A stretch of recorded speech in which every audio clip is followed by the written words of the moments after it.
ये एक जेल है जहाँ पे कैदियों को कैद करके रखा जाता है और जेसन को भी इसी जेल में रखा गया है। लेकिन अरे ये क्या, जेसन तो किसी से फोन पे बात करने में लगा हुआ है, लेकिन जेल में इसके पास मोबाइल कहाँ से आया? आखिर वो कौन है जो जेसन से मिला हुआ है और ये इतनी देर से किससे बात करने में लगा हुआ है? जेसन को देखकर लग रहा है कि ये जेल में भी सभी का बॉस बना हुआ है। लगता है जेसन पुलिस वाले से भी नहीं डरता, या फिर जेसन सारे पुलिस वाले को भी अपने साथ मिला लिया है। जेसन ने सभी के सामने एक गरीब आदमी को गोली मारी थी, उसके बाद पुलिस वाले पकड़कर इसे जेल ले गए थे। कहीं जेसन जेल में रहकर अज्जू भाई से बदला लेने का तो नहीं सोच रहा। हो सकता है जेसन किसी से मिलकर अज्जू भाई को मारने की कोई प्लान बना रहा हो। एक कैदी चुपचाप जेसन का सारा बात सुन रहा होता है। इधर अरे ये क्या, ये तो मिस्टर मीट है। मिस्टर मीट इधर उधर देखने में क्यों लगा हुआ है? लगता है मिस्टर मीट को कुछ दिखाई दिया है। अरे ये क्या, यहाँ पे तो रेड क्रिमिनल है, लेकिन रेड क्रिमिनल यहाँ पे क्या कर रहा है और ये मिस्टर मीट से छिप क्यों रहा है? आखिर ये अकेले मिस्टर मीट के घर पे क्या करने आया है? अगर मिस्टर मीट ने इसे देख लिया तो इसे काट कर बाजार में बेच देगा। इसे जल्दी ही यहाँ से भाग जाना चाहिए, इससे पहले कि मिस्टर मीट इसे देख ले।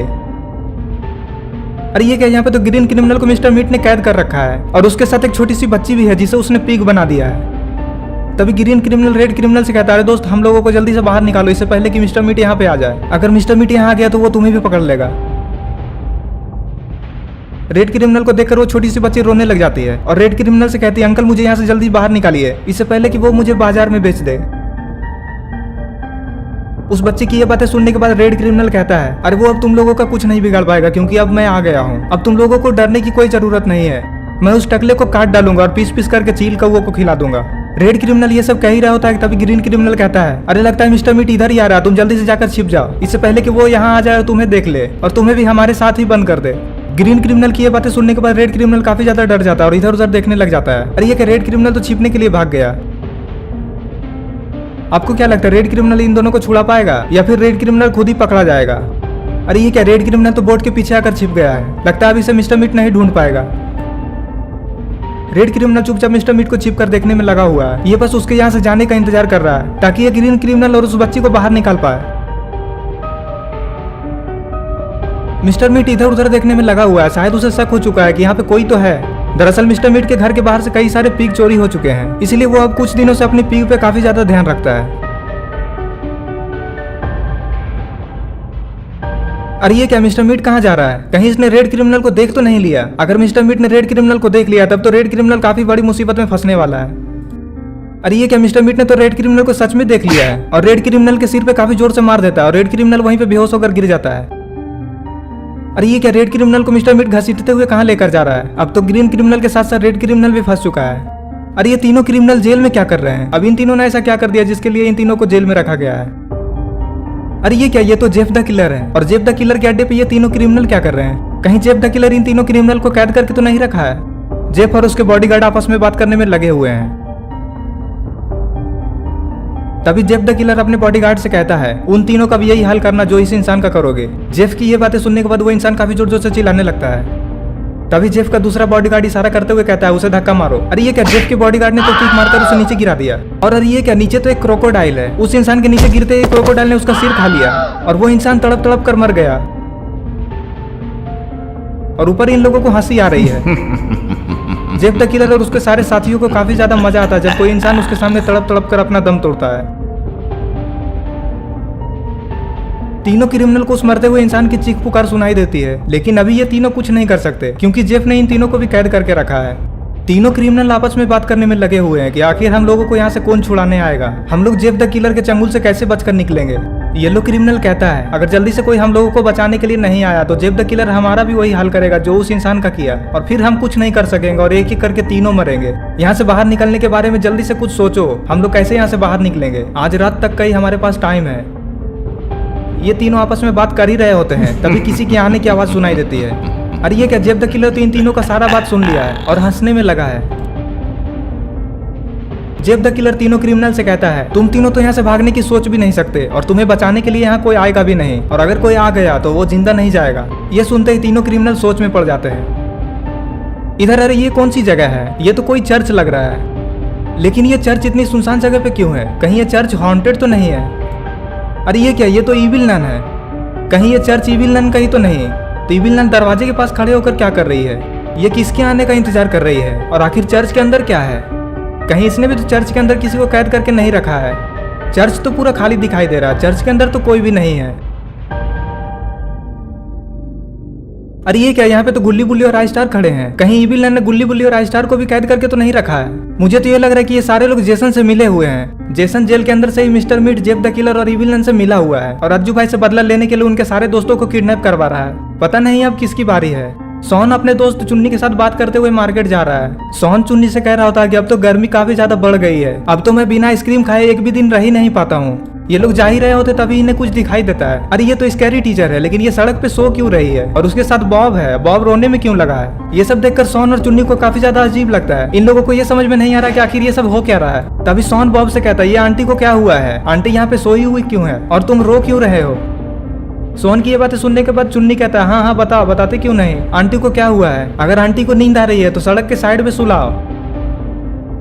चुन्नी की ये बातें सुनने के बाद बॉब कहता है, अरे ये सो नहीं रही है, ये आधे घंटे से बेहोश है, कोई कार वाला इसे टक्कर मार गया, वो कार वाला इसे टक्कर मारते ही यहाँ से भाग गया और मैं तो उस कार का नंबर भी नहीं देख पाया। एक्सीडेंट की बात सुनते ही सोहन और चुन्नी दोनों काफी ज्यादा परेशान हो जाते हैं। तभी सोहन बॉब से कहता है, आपने एम्बुलेंस क्यों नहीं बुलाया अभी तक, क्या आपके पास मोबाइल फोन नहीं है।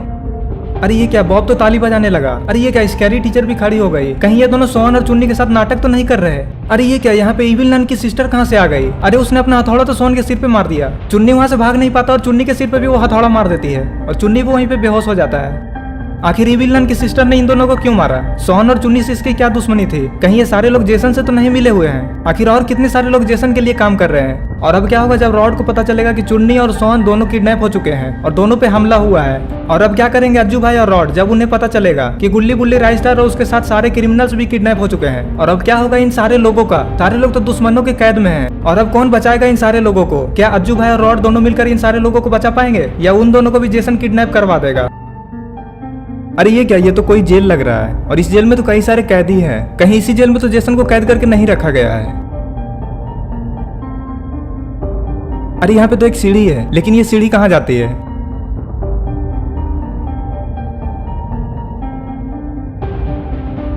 अरे यहाँ पे तो एक पुलिस वाला है जो कि सल्यूट कर रहा है, लेकिन पुलिस वाले ने सल्यूट किसे किया।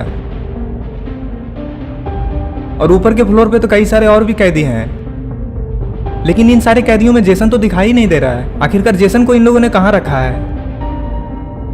अरे ये क्या, जेल के दूसरे साइड में भी काफी सारे सेल्स बने हुए हैं, शायद उस तरफ भी जेसन होगा। अरे ये क्या, यहाँ पे तो जेसन आराम करने में लगा हुआ है। जेसन तो दिन में ही जेल में सो रहा है, लेकिन इसे पता नहीं है कि जेल में इससे मिलने के लिए कोई आया हुआ है। अरे ये क्या, जेसन से मिलने के लिए तो ग्रैंडपा जेल में आए हुए हैं। ग्रैंडपा जेसन को नींद से जगाते हैं।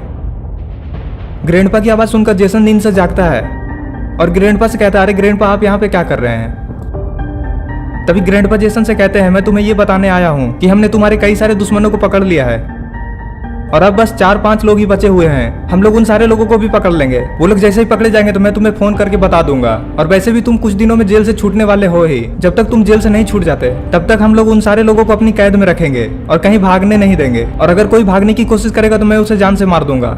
ग्रैंडपा की ये बात सुनते ही जेसन काफी ज्यादा खुश हो जाता है और हंसने लगता है। जेसन को हंसता देख ग्रैंडपा भी हंसने लग जाते हैं। तभी जेसन ग्रैंडपा से कहता है, मुझे तो लगा था कि आप लोग किसी भी काम के नहीं हैं, लेकिन आप लोगों ने इतनी जल्दी मेरे सारे दुश्मनों को पकड़ लिया, मुझे तो यकीन ही नहीं हो रहा है। ग्रैंडपा कहते हैं, लेकिन तुम्हें यकीन करना ही होगा क्योंकि हम लोगों ने तुम्हारा काम कर दिया। अरे ये लोग ट्रक से कहाँ जा रहे हैं, इन लोगों ने ही तो चुन्नी और सोहन को मारा था। अरे ये क्या, इन लोगों ने तो चुन्नी और सोहन को ट्रक में लाद लिया है और कहीं ले जाने में लगे हुए हैं। आखिर ये लोग चुन्नी और सोहन को कहाँ ले जा रहे हैं। अरे ये क्या, ये तो इविल नन का चर्च लग रहा है, लेकिन ये लोग इविल नन के चर्च में क्या करने आए हैं। इविल नन तो किसी के आने का इंतजार कर रही है। अरे ये कैसा ब्रेक लगाया बॉब ने, स्कैरी टीचर तो उड़ते हुए इविल नन के पास चली गई। ये सब देखकर इविल नन की सिस्टर अपनी हंसी नहीं रोक पाती है। स्कैरी टीचर गुस्से में खड़ी होती है और बॉब को उल्टा सीधा सुनाने लग जाती है।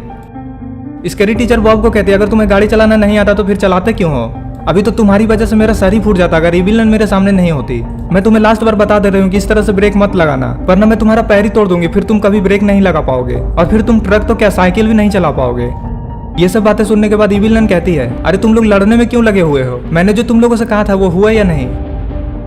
तभी स्कैरी टीचर इविल नन से कहती है, हाँ हाँ हम लोगों ने आपका काम कर दिया है, उन बच्चों को हम लोगों ने ट्रक में ही बेहोश करके रखा है। इविल नन कहती है, ठीक है तुम जाकर ट्रक में बैठो, मैं अभी बाकी के सारे लोगों को लेकर आती हूँ। ये सुनते स्कैरी टीचर दौड़ते हुए ट्रक में बैठने के लिए जाने लग जाती है। अरे ये क्या, यहाँ पे तो राज स्टार गुल्ली बुल्ली आपस में बात करने में लगे हुए हैं। राजस्टार कहता है लगता है बाहर कोई ट्रक आया है। गुल्ली कहता है हाँ मुझे भी लगता है, और हो सकता है हम लोगों को यहाँ से कहीं ले जाया जाए। तभी राजस्टार को कुछ दिखाई देता है और वो सामने की तरफ इशारा करता है। अरे ये तो इविलन इन लोगों को अपने साथ आने को कहती है। बुल्ली कहता है अगर हम लोग तुम्हारी बात ना माने तो? इविलन कहती है अगर तुम लोग हमारे साथ नहीं आओगे तो तुम्हारे उन बाकी सारे दोस्तों का क्या होगा जिसे हमारे आदमी बाहर लेकर खड़े हैं। इविलन की ये बातें सुनते ही गुल्ली बुल्ली और राजस्टार चुपचाप उसके साथ आने लग जाते हैं।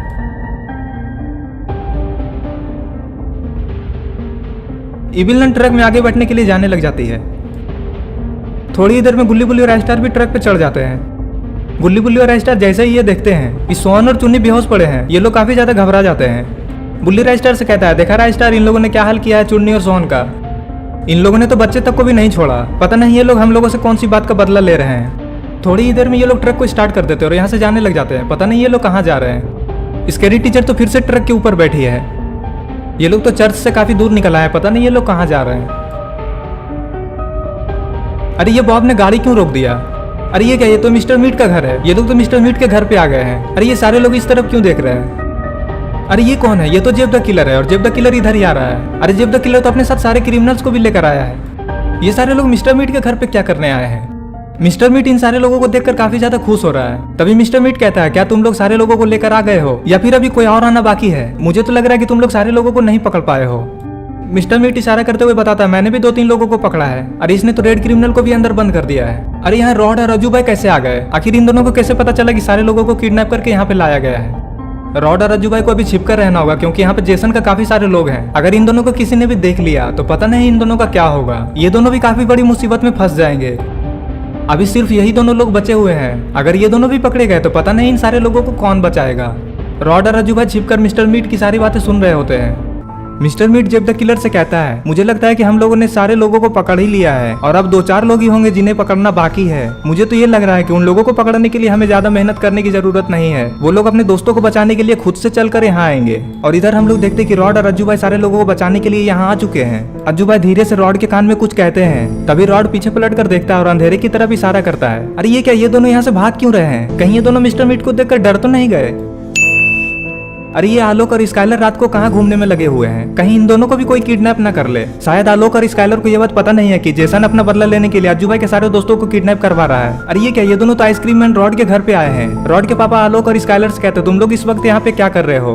आलोक कहता है हम दोनों तो चुन्नी और रॉड से मिलने के लिए आए हैं। आखिर वो दोनों कहाँ हैं? मैंने तो उन दोनों को 2 दिनों से देखा भी नहीं है। रॉड के पापा कहते हैं अरे ये बात तो मुझे भी नहीं पता कि वो दोनों 2 दिनों से कहाँ चले गए हैं और मुझे बताया भी नहीं कि कहाँ जा रहे हैं। तभी स्काइलर रॉड के पिता से कहता है हो सकता है रॉड चुन्नी को लेकर अपने किसी रिश्तेदार के घर गया हो। क्या उसने अभी तक आपको कॉल नहीं किया? स्काइलर की ये बातें सुनते ही रॉड के पिता कहते हैं नहीं नहीं, उन दोनों में से किसी ने भी मुझे कॉल नहीं किया और मैंने तो सारे जानने पहचानने और सारे रिश्तेदारों से भी पूछा, लेकिन किसी को भी ये बात पता नहीं कि आखिर चुन्नी और रॉड कहाँ गए हैं। और मुझे तो ये लगा था कि वो लोग अपने दोस्तों के साथ कहीं घूमने के लिए चले गए हैं, लेकिन ऐसा पहली बार हुआ है कि उन लोगों ने मुझे बताना भी जरूरी नहीं समझा। मुझे तो उन दोनों पे काफी ज्यादा गुस्सा भी आ रहा है। तभी आलोक कहता है आप गुस्सा मत करिए, वो दोनों आ जाएंगे। आलोक का ये बात सुनते ही रॉड के पिता कहते हैं मैं गुस्सा ना करूं तो और क्या करूं, मुझे तो कुछ समझ नहीं आ रहा। तभी आलोक रॉड के पिता से कहता है आप हमारे साथ चलिए, हम लोग रॉड के फैक्ट्री के आसपास के लोगों से पूछेंगे, हो सकता है किसी न किसी को रॉड और चुन्नी के बारे में पता होगा। आखिर रॉड के पिता ने ऐसा क्यों कहा कि रॉड और चुन्नी 2 दिनों से घर नहीं आए हैं, जबकि रॉड और रज्जू भाई को हम लोगों ने मिस्टर मीट के घर के पास देखा था। अरे ये क्या, रॉड और रज्जू भाई मिस्टर मीट के घर से भागकर कहाँ जा रहे हैं? अगर ये दोनों उन सारे लोगों को नहीं बचाएंगे तो कौन बचाएगा? अरे ये क्या, ये दोनों तो भागकर बाबा के पास आ गए हैं। शायद ये दोनों जेसन के इतने सारे लोगों से नहीं लड़ सकते, इसलिए ये दोनों बाबा से मदद मांगने आए हैं। रॉड और रज्जू भाई भागते हुए बाबा के घर के पास पहुंचते तो देखते हैं कि बाबा तो पानी के अंदर बैठकर ध्यान लगाने में लगे हुए हैं। ये दोनों सोचते हैं कि बाबा को भी डिस्टर्ब करना ठीक नहीं होगा।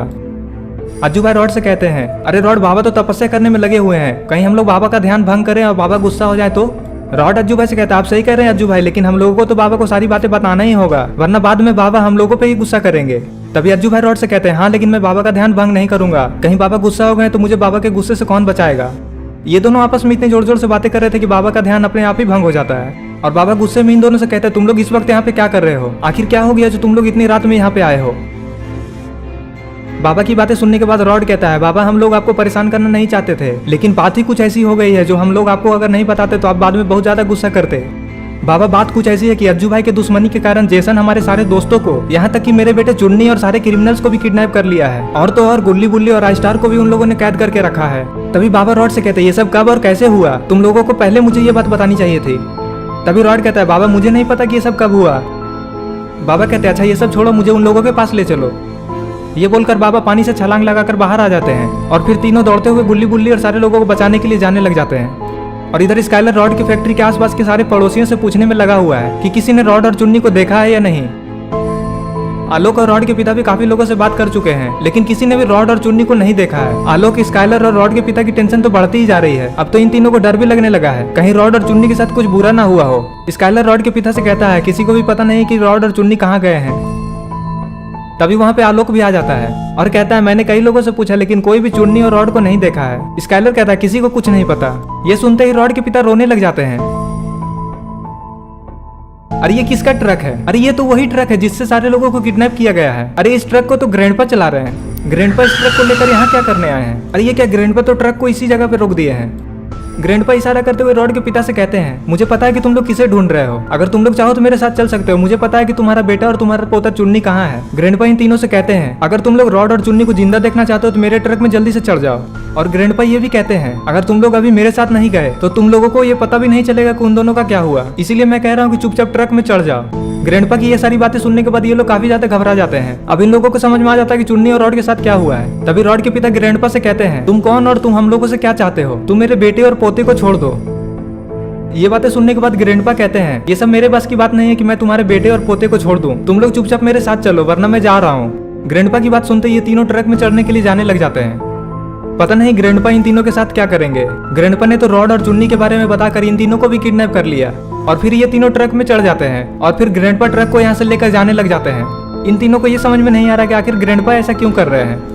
ये लोग रास्ते से जा ही रहे होते तभी इन लोगों को हेलीकॉप्टर की आवाज सुनाई देती है और जैसे ये लोग ऊपर की तरफ देखते हैं तभी ये लोग देखते हैं कि ऊपर तो एक हेलीकॉप्टर है जिसे जेसन उड़ा रहा है। जेसन को देखने के बाद इन लोगों को ये समझ में नहीं आ रहा है कि जेसन जेल से छूटा कब। जेसन तो जेल में था और जेसन की सजा इतनी जल्दी खत्म होने वाली नहीं थी, फिर जेसन यहाँ कैसे आ गया? और जेसन तो ट्रक के ऊपर से ही उड़ते हुए जा रहा है। तो दोस्तों जेसन जेल से कैसे छूटा और अब जेसन अज्जू भाई का बदला उनके सारे दोस्तों से लेगा। अरे ये क्या, स्कैरी टीचर तो पीक के ऊपर ही बैठ गई है। कहीं ये पीक दौड़ गया तो पता नहीं स्कैरी टीचर का क्या होगा।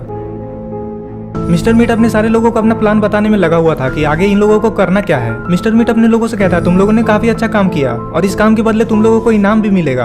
अब बस हम लोगों को एक बार उस अज्जू भाई को पकड़ना है, उसके बाद हमारा इनाम हमें मिल जाएगा क्योंकि थोड़ी ही देर में यहाँ पे जेसन आने वाला है। जेसन जेल तोड़कर भाग चुका है और वो किसी भी वक्त यहाँ आता ही होगा। जब तक जेसन यहाँ आएगा तब तक हमारे आदमी उस अज्जू भाई को भी पकड़ कर ले ही आएंगे। मिस्टर मीट अपने लोगों से ये सब बातें कर ही रहा होता तभी सामने से ग्रैंडपा आ जाते हैं।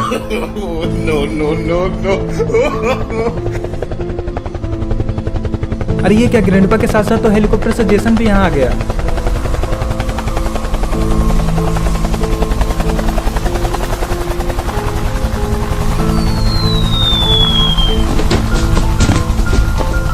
अरे ये क्या, जेसन तो हेलीकॉप्टर से कूद कर ट्रक के ऊपर ही खड़ा हो गया। ग्रैंडपा जेसन से कहते हैं अच्छा हुआ कि तुम यहाँ पे आ गए, हम लोगों ने लगभग सारे लोगों को पकड़ ही लिया है। जेसन कहता है लगभग का क्या मतलब है, अभी भी किसी को पकड़ना बाकी है क्या? तभी जेफ द किलर जेसन से कहता है हाँ हम लोगों ने अभी तक अज्जू भाई और रॉड को नहीं पकड़ा है, लेकिन तुम चिंता मत करो हमारे आदमी उसे लेकर आते ही होंगे। ये सब बातें सुनने के बाद जेसन कहता है मुझे पहले से ये लग रहा था कि तुम लोग मेरे काम को ठीक से नहीं कर पाओगे। मैं ही पागल हूँ जो तुम लोगों को अपना काम करने को दिया। तुम लोगों ने तो मेरे मेन दुश्मन को ही नहीं पकड़ा जिसने मुझे जेल भेजा था, और ये इतने सारे आलतू फालतू लोगों को पकड़ कर रखे हो। मैं इन लोगों का क्या करूंगा? मुझे तो अज्जू भाई चाहिए क्योंकि उसकी वजह से मैं इतने दिन तक जेल में रहा। जल्दी से जल्दी उसे पकड़ कर लाओ, मैं उसे छोड़ूंगा नहीं। ग्रैंडपा जेसन से कहते हैं तुम थोड़ी देर इंतजार करो, हमारे आदमी कब से उन लोगों को ढूंढने में लगे हुए हैं। तुम चिंता मत करो जेसन, वो लोग जल्द ही पकड़े जाएंगे। ग्रैंडपा जेसन से ये भी कहते हैं तुम हम लोगों पे गुस्सा मत करो जेसन, क्योंकि हम लोगों ने काफी मेहनत से तुम्हारा काम किया है और ये सारे लोग आलतू फालतू के लोग नहीं है, ये सारे के सारे उस अज्जू भाई के ही दोस्त हैं। और मैंने तो अभी अभी फिर से 3 लोगों को पकड़ कर लेकर आया, वो तुम्हारे पीछे ट्रक में खड़े हैं। जेसन पीछे घूमकर देखता है, इन तीनों को देखने के बाद जेसन ग्रैंडपा से कहता है मुझे माफ कर दो, मुझे गुस्सा आ गया था और मैंने गुस्से में ही तुम लोगों को बुरा भला कह दिया, लेकिन अब मुझसे रहा नहीं जा रहा, जल्दी से अज्जू भाई को पकड़ कर ला, मुझे उससे बदला लेना है। मिस्टर मीट जेसन से कहता है जेसन तुम्हें गुस्सा बहुत जल्दी आ जाता है, तुम अपने गुस्से पे थोड़ा कंट्रोल करो वरना अच्छा नहीं होगा। तुमने तो गुस्से में आकर हम लोगों को काफी ज्यादा उल्टा सीधा सुना दिया और अब हम लोगों से माफी मांग रहे हो। शायद ये बात तुम्हें पता नहीं है जेसन कि हम लोग जो भी काम करते हैं उसे अधूरा नहीं छोड़ते हैं। मुझे तो लगा था कि तुम हमारे काम को देखकर काफी ज्यादा खुश हो जाओगे और हमारे इनाम के पैसे और भी ज्यादा बढ़ा दोगे, लेकिन तुम तो उल्टा हम लोगों पे ही गुस्सा कर रहे हो। ये सब बातें सुनने के बाद जेसन मिस्टर मीट से कहता है ठीक है तुम्हारा इनाम तुम्हें मिल जाएगा, जल्दी से इन तीनों को पकड़कर ट्रक से नीचे उतारो और उस बच्चे के पास में इन तीनों को खड़ा कर दो। ये बोलकर जेसन ट्रक के ऊपर से कूद जाता है। ट्रक से कूदते ही ग्रैंडपा के साथ जेसन अंदर आने लग जाता है। पता नहीं अब जेसन इन सारे लोगों के साथ क्या करेगा, आखिर जेसन के दिमाग में चल क्या रहा है। रॉड के पिता जैसे ही ये देखते हैं कि चुन्नी बेहोश पड़ा है तभी वो रोने लग जाते हैं। चुन्नी और सोहन को बेहोश पड़ा देख आलोक और स्काइलर को भी काफी ज्यादा गुस्सा आ जाता है। रॉड के पिता मिस्टर मीट से कहते हैं तुमने मेरे पोते को यहाँ पे क्यों रखा है और तुमने इन दोनों बच्चों के साथ क्या किया है जो ये दोनों ऐसे जमीन पे पड़े हुए हैं। तभी आलोक मिस्टर मीट से कहता है हाँ बताते क्यों नहीं। स्काइलर को मिस्टर मीट पे काफी ज्यादा गुस्सा आ जाता है। स्काइलर मिस्टर मीट से कहता है अगर इन बच्चों को कुछ हुआ तो मैं तुम्हें जिंदा नहीं छोड़ूंगा। तभी राइस्टर जेसन की तरफ इशारा करते हुए स्काइलर से कहता है आज जो कुछ भी हमारे साथ हो रहा है इसका कारण जेसन ही है। इस जेसन के कारण ही हम लोग कई दिनों से कैदी बने हुए हैं। इन लोगों ने तो रॉड के बेटे को भी नहीं छोड़ा। सारे क्रिमिनल्स भी काफी ज्यादा गुस्से में हैं। तभी रॉड के पिता कहते हैं ये अज्जू भाई कौन है, मुझे लगता है कि ये सारा कुछ उसकी वजह से ही हो रहा है। ये बातें सुनते ही रेड क्रिमिनल कहता है अरे नहीं नहीं अंकल आप गलत सोच रहे हैं, अज्जू भाई तो हम सारे लोगों का दोस्त हैं। ये अज्जू भाई का बदला हम लोगों से लेना चाहता है। तभी जेसन कहता है हाँ तुमने बिल्कुल सही कहा, अब मैं अपना बदला तुम लोगों को ही मार कर लूंगा। तुम लोगों को मारकर मुझे थोड़ी तो चैन मिलेगी। मारने की बात सुनकर रॉड के पिता काफी ज्यादा डर जाते हैं और वो जेसन के सामने हाथ जोड़कर कहते हैं तुम चाहो तो मुझे मार दो लेकिन चुन्नी को छोड़ दो। तभी जेसन कहता है ठीक है तो पहले चुन्नी को ही मारते हैं, काफी ज्यादा मजा आएगा। और चुन्नी को मारने के लिए मिस्टर मीट को कह देता है। चुन्नी को मारने की बात सुनकर जेसन के सारे आदमी काफी ज्यादा हंसने लग जाते हैं। मिस्टर मीट मीट काटने वाली चाकू को लेने के लिए आगे बढ़ने लग जाता है। मिस्टर मीट उसी चाकू को अपने हाथ में ले लेता है जिससे वो अपना पीक काटता है और फिर वो उस चाकू को लेकर चुन्नी की तरफ बढ़ने लग जाता है। अरे ये मिस्टर मीट क्या करने जा रहा है, कहीं ये सच में चुन्नी को काट न दे। अरे इसे इतना बड़ा पत्थर किसने मारा। मिस्टर मीट के सर से तो खून निकलने लगा, अब तो इसका उठना नामुमकिन है। सारे लोग यही देखना चाहते हैं आखिर वो कौन है जिसने इसे मारा है और चुन्नी की जान बचाई है। अरे ये जेफ द किलर रोड क्यों रहा है, अरे ये क्या जेफ ने तो इविल को भी गिरा दिया। अरे यहाँ पे तो बाबा आ चुके हैं। बाबा अब अपने सारे लोगों को बचा लेंगे लेकिन बाबा के हाथों पीटने से इन सारे मॉन्स्टर को कौन बचाएगा। अरे ये क्या बाबा तो एक्सट्रीम मोड में आ चुके हैं। बाबा के एक्सट्रीम मोड को देखकर एक पिग वहाँ से भाग जाता है जिसपे स्कैरी टीचर बैठी हुई थी। अरे ये मिस्टर मीट के घर के ऊपर कौन खड़ा है, अरे ये तो बॉब है लेकिन बॉब ऊपर क्या कर रहा है, पता नहीं ये पिग स्कैरी टीचर को कहाँ ले जाकर पटकेगी। बाबा के एक्सट्रीम मोड को देखकर इविलन की सिस्टर भागने लग जाती है। अरे ये क्या इविलन तो उठकर खड़ी हो गई। अरे ये क्या ये तो भागने लगी लेकिन जेफ द किलर नहीं भाग पाया क्योंकि वो बेहोश पड़ा है। अरे ये क्या पीछे की तरफ से तो जेसन के गार्ड भी भाग गए। अरे यहाँ पे तो अज्जू भाई और रॉड भी आ चुके हैं लेकिन अरे ये बॉब ऊपर क्या कर रहा है। अरे ये बॉब इसे नीचे क्यों गिरा रहा है। अरे ये क्या बॉब ने तो अज्जू भाई और रॉड को फंसा लिया। रॉड अपने बेटे को बेहोश पड़ा देखकर बोलता है अरे तुम में दम है तो हमसे लड़ो, मेरे बच्चे को क्यों तुम लोगों ने पकड़ा है। तभी बाबा अपने सारे लोगों से कहते हैं अरे तुम लोग तो इतने सारे लोग हो फिर भी इन लोगों के हाथों लग गए, तुम सारे मिलकर तो इन लोगों को पटक पटक कर मार सकते हो। तभी रॉड बाबा से कहता है अरे नहीं बाबा मैं चाहता तो कब का इन लोगों को फ्रीज कर देता लेकिन इसके कब्जे में मेरा बेटा है इसीलिए मैंने कुछ नहीं किया। मैं अपने बेटे के बारे में सोचकर काफी ज्यादा डर गया था, मुझे डर लग रहा था कि कहीं ये लोग मेरे बेटे के साथ कुछ गलत न कर दे। तभी बाबा कहते हैं लेकिन अभी भी तुम लोग क्यों डर रहे हो, अब तो मैं यहाँ आ चुका हूँ और मेरे यहाँ रहते ये लोग किसी के साथ भी कुछ भी नहीं कर सकते और अब तुम लोग चाहो तो तुम लोग भी इन सारे लोगों को धुलाई कर सकते हो। बाबा की ये बातें सुनते ही रॉड और अज्जू भाई किक लगा देते हैं। किक लगते ही उनका केस उड़कर दूर गिर जाता है। अरे ये क्या यहाँ से तो बॉब भी भाग गया। अज्जू भाई और रॉड के किक को देखकर रेड और ग्रीन क्रिमिनल भी किक लगा देते हैं और उनका भी केस उड़कर दूर गिर जाता है और अब ये लोग भी आजाद हो चुके हैं। अरे ये क्या इधर तो बाबा अपना पोजीशन ले चुके हैं और इसी मौके का फायदा उठाकर ग्रेनपा यहाँ से भाग रहे हैं। अरे ये क्या बाबा ने तो छलांग लगा दिया, बाबा तो जेसन के ऊपर ही कूद गए। जेसन को काफी ज्यादा चोट लगती है लेकिन जेसन फिर से खड़ा हो जाता है। अरे ये क्या बाबा ने तो जेसन को एक बार फिर से जोरदार किक मार दिया और जेसन भी मिस्टर मीट की तरह ही ढेर हो गया। अरे इधर चुन्नी और सोहन को तो होश आ चुका है। चुन्नी तो पूरी तरह से होश में आ चुका है लेकिन सोहन को तो अभी भी चक्कर आ रहा है। चुन्नी और सोहन जैसे ये देखते हैं कि बाबा यहाँ आ चुके हैं और बाबा ने तो मिस्टर मीट और जेसन को मार मार कर बेहोश कर दिया है तो चुन्नी और सोहन खुशी के मारे ताली बजाने लग जाते हैं। बाबा तो आज जेसन को छोड़ेंगे नहीं। अरे मिस्टर मीट ने तो इस बच्ची को पिग बना दिया था और अब बाबा के हाथों पीटकर मिस्टर मीट बेहोश पड़ा हुआ है। आखिर इस बच्ची को कौन ठीक करेगा। ग्रीन क्रिमिनल बाबा से कहता है बाबा इस बच्ची को ठीक कर दीजिए, मिस्टर मीट ने इसे पिग बना दिया था। ये बच्ची भी बाबा के सामने रोने लग जाती है और कहती है मुझे ठीक कर दीजिए बाबा। तभी बाबा कुछ मंत्र पढ़ते हैं और बाबा के हाथ में चमचमाती हुई चीज आ जाती है और फिर बाबा उस चीज को उस लड़की की तरफ फेंक देते हैं। उस जादुई चीज के टकराते ही बच्ची ठीक हो जाती है और वो बच्ची अपने हाथ पैर देखने लग जाती है। उसे तो यकीन भी नहीं हो रहा था कि वो ठीक हो चुकी है। ये बाबा की वजह से पूरी तरह से ठीक हो चुकी है। ये देखकर वो बच्ची काफी ज्यादा खुश हो जाती है और बाबा को धन्यवाद कहती है। बाबा ने सही टाइम पर आकर सारे लोगों को बचा लिया और फिर जेसन और मिस्टर मीट को वहीं बेहोश छोड़कर सारे लोग अपने अपने घर चले जाते हैं और ये स्टोरी यहीं पे खत्म हो जाती है। अगर आपको ये वीडियो पसंद आई है और आप ऐसे ही गुल्ली गुल्ली की और वीडियोस देखना चाहते हैं तो इस वीडियो को लाइक करें, चैनल को सब्सक्राइब करके बेल आइकन को नोटिफिकेशन ऑन करना ना भूलें। और ये रहे पिछली वीडियो के सारे कमेंट्स, अगर आपका नाम इसमें नहीं आया है तो इस वीडियो को नीचे जाकर कमेंट कर दें ताकि आने वाले वीडियोस में आपका कमेंट को दिखाया जाए।